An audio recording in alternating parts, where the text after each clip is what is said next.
Berdasarkan hasil penyelidikan petugas, terduga pelaku yang berinisial F tidak terbukti melakukan penyebaran video hoaks suap jaksa terkait kasus Rizik Syihab di media sosial.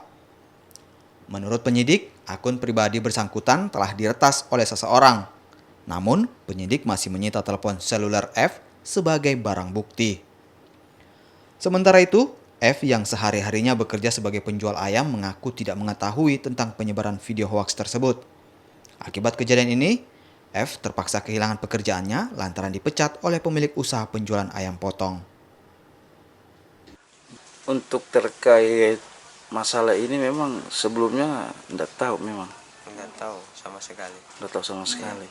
Terkait informasi kasusnya yang viral ini, video itu tidak tahu juga. Nggak tahu juga sama sekali, nggak tahu video ini.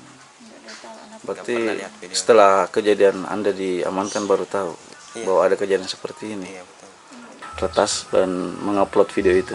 Nggak ada sama sekali. Sedangkan teman saya aku pertanyakan sendiri, katanya nggak ada berita seperti itu di beranda Facebook saya. Tidak ada masuk di Beranda beranda. sosial media saya. Biar WhatsApp apa? Semua sosial media. Tidak ada.